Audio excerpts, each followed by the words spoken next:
के बजी जइयो लला मेरे अंगना से रमी जइयो, बजी जइयो लला मेरे अंगना से रमी जइयो, बजी जइयो।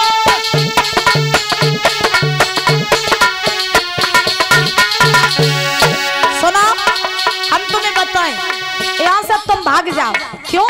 क्योंकि बेटा रोहित अगर तुम यहाँ से भागे नहीं तो तुम्हारा पिता जो है वो तुम्हारी बलि यज्ञ में चढ़ा देंगे, तुम मारे जाओगे। बेटा लौट जाओ, भाग जाओ।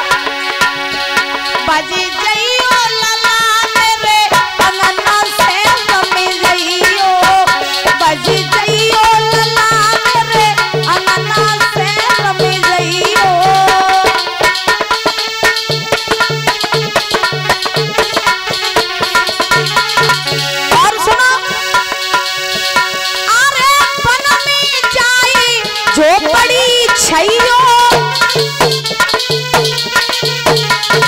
बेटा अरे भीख मांगते गुजर चलइयो, मेरी पेंशन जावे सजना से बजी गइयो, बजी जइयो लला मेरे अंगना से रमी जइयो।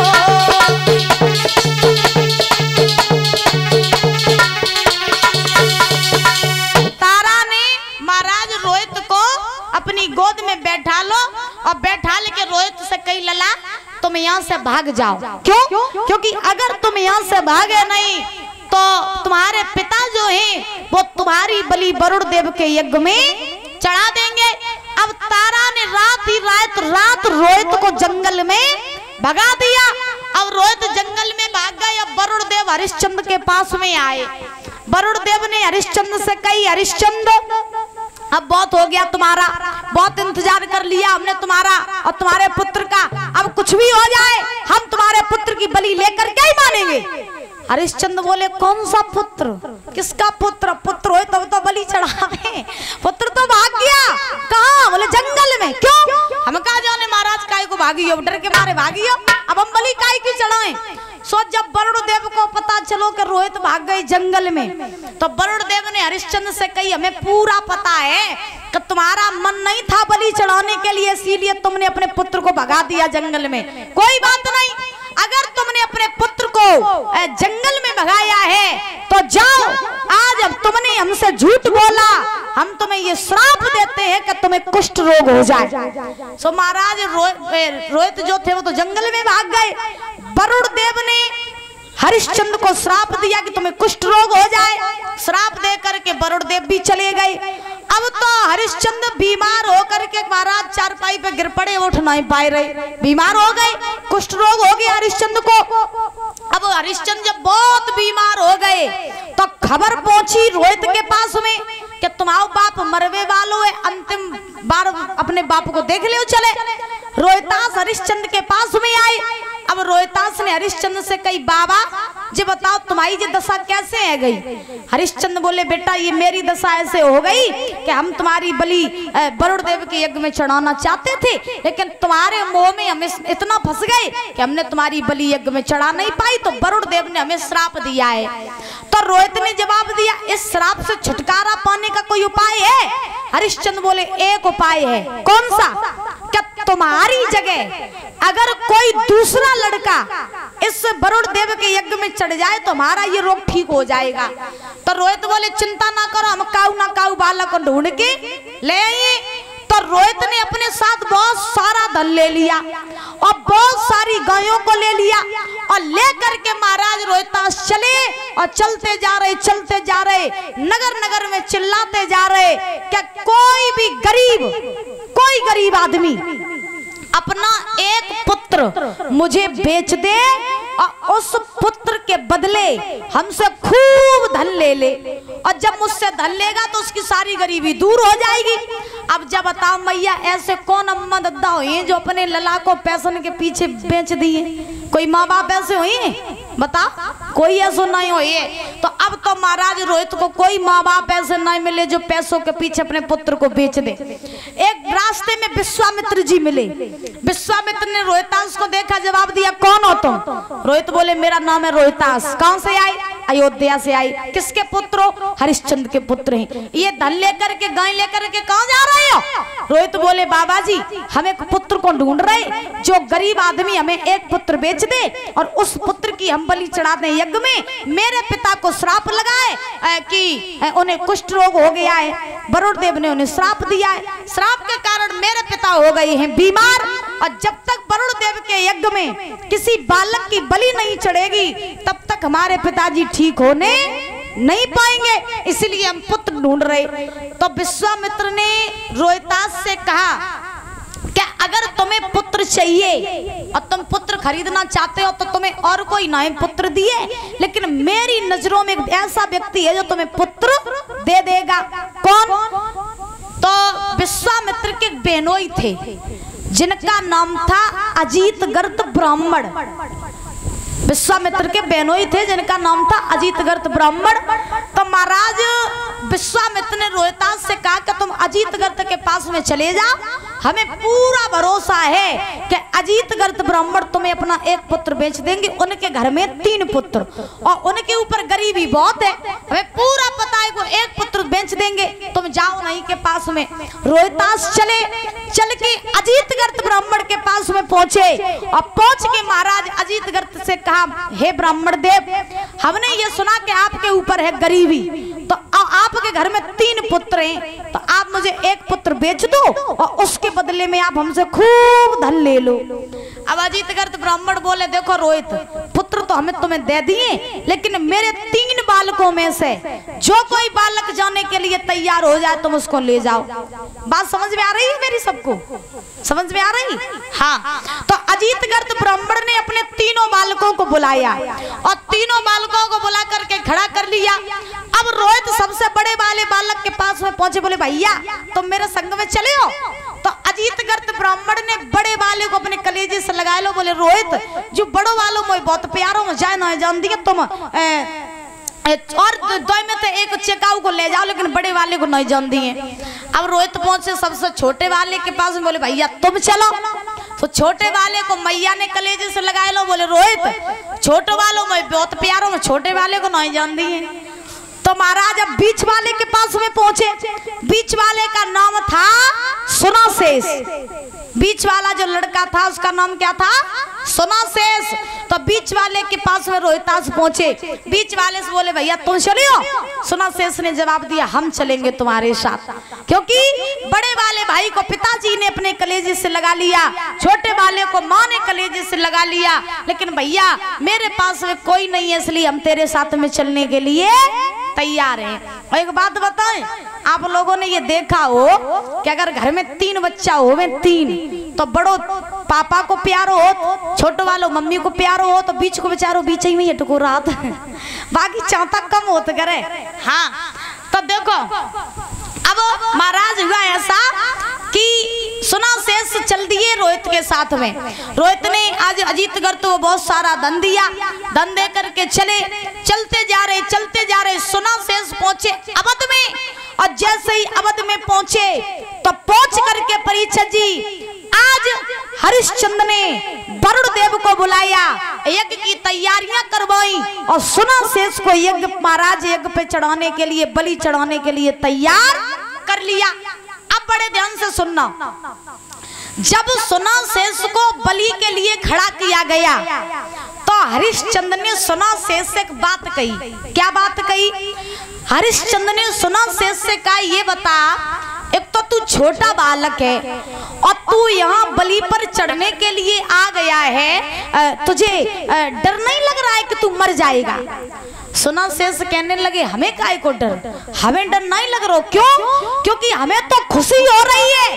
काय बात की? हमें खुशी इस बात की हो रही है कि मेरे पिताजी थे गरीब और हम बिच गए और मेरे पिताजी को बहुत सारा धन मिल गया, तो मेरे बिचने से कम मेरे पिता के ऊपर सुख तो आएंगे।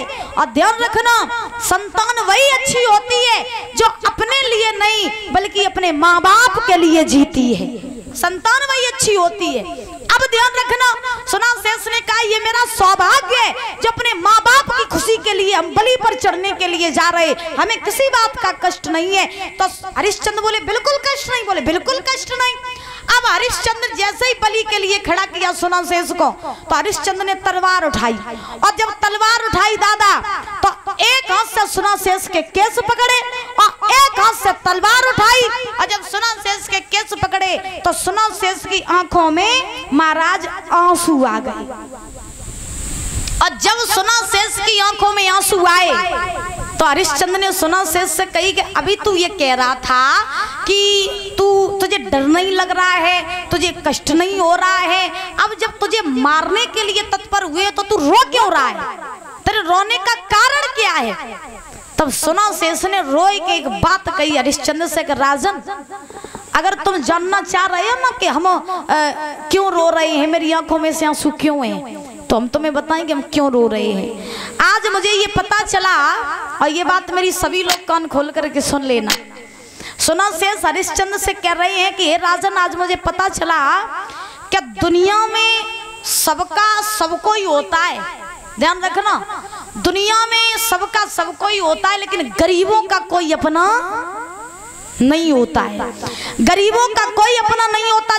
जब तक तुम्हारी जेब में पैसा है और जब तक तुम पैसे वाले हो, जब तक तुम चैन से कर खा रहे हो, सुबह शाम का भोजन तुम चैन से खा रहे हो, तो लोग महाराज तुम्हारे घर में चल चल के आएंगे तुम्हारा हालचाल लेने के लिए। और अगर तुम्हारे ऊपर दुख आ जाए, अगर तुम्हारे ऊपर कष्ट आ जाए, तो महाराज अपने भी पूछने के लिए आते नहीं है। तो एक बात मेरी याद रखना कि संसार में गरीबों का ना कहीं सम्मान होता है और न संसार में गरीबों का कोई अपना सहारा होता है। यही बात सुना शेष आज कह रहा है राजन, तुम्हें नहीं पता, मेरी एक बात सुनो कि दुनिया में गरीबों का और सम्मान नहीं होता।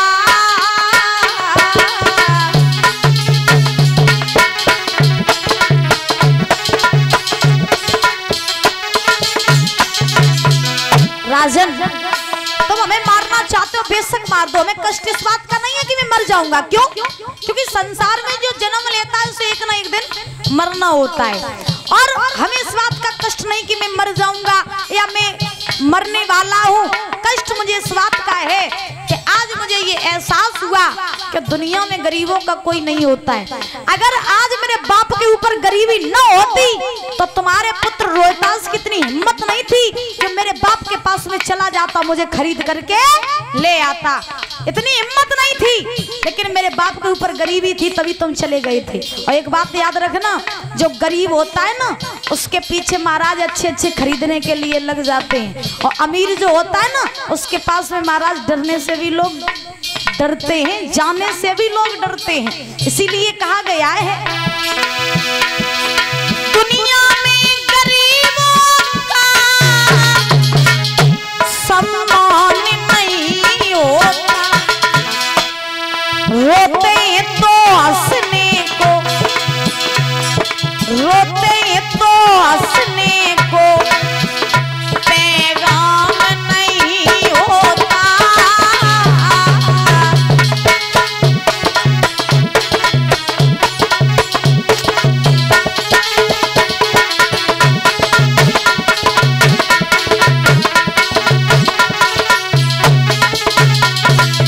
और सुनो जमाना कैसा है दादा, बड़े ध्यान से सुन लेना। धनवान कोई मरता है तो शोर बहुत होता। अगर कोई धनवान व्यक्ति मर जाए, पैसे वाला व्यक्ति अगर कोई मर जाए तो दूर दूर तक खबर पहुंच जाती है कि भैया फलाने सिंह इतने पैसा वाले हते वे मरी गए। खबर पहुंच जाती है कि नहीं? दूर दूर तक खबर फैल जाती है भैया फलाने सिंह बहुत पैसा वाले हते, रईस आदमी है तो अमीर आदमी है तो वो मर गो बहुत बड़ो भाव। तो भाई जो महाराज जानता हूँ बेउबा के काजे रोइबे काजे पहुंच जाई।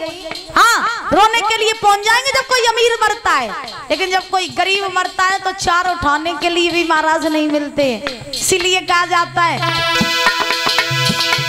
धनवान कोई मरता है तो शोर बहुत होता, लेकिन निर्धन का जनाजा तो निर्धन का जनाजा तो चुपके से उठा होता।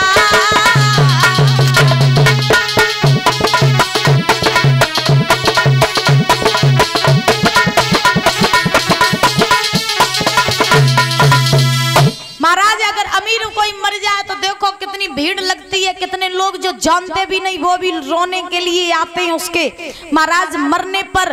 और गरीबों का जब कोई अपना भी होता है तो जब गरीब मर जाता है तो महाराज अपने भी शामिल नहीं होते हैं। ये है संसार की सच्चाई। इसीलिए कहा जाता अगर अमीर व्यक्ति कहीं कोर्ट कचहरी में पहुंच जाए तो पैसा दे के काम हो जाता, बेचारे गरीब को महाराज जब तक 100 चक्कर लोग नहीं लगवा लेंगे तब तक उसे चैन से रहने नहीं देते हैं। और ये बात बिल्कुल सही है, मानो या न मानो महाराज पता तो उस व्यक्ति को चलता है जिसके ऊपर गरीबी आती है, क्योंकि गरीबी जो होती है महाराज मजबूरी में कुछ भी करवा सकती है। गरीबी से बड़ा आपका कोई दुश्मन नहीं है, ये बात मेरी याद रखना। अगर आपके पास में पैसा है तो जिन्हें तुम जानते नहीं होगे वो भी आपसे अपना रिश्ता निकाल लेंगे, और अगर आपके पास में पैसा नहीं है तो महाराज अपने भी आपके पराई बन करके बैठ जाएंगे। ये है दुनिया की सच्चाई। गरीबों का कहीं सम्मान नहीं होता है। गरीब अगर रोता भी होगा ना तो उससे महाराज कोई चुप कराने वाला भी नहीं होगा, उसके कोई आंसू पोंछने वाला भी नहीं होता है। तो आज सुनो शेष ने जब ये बात कही कि राजन हमें पता चल गया कि संसार में गरीबों का कोई नहीं होता है, और जब महाराज सुनो शेष ने रो करके ये बात कही तो हरिश्चंद्र के हाथ में से तलवार छूट गई। और जब हरिश्चंद्र के हाथ में से तलवार छूटी तो हरिश्चंद्र ने आज महाराज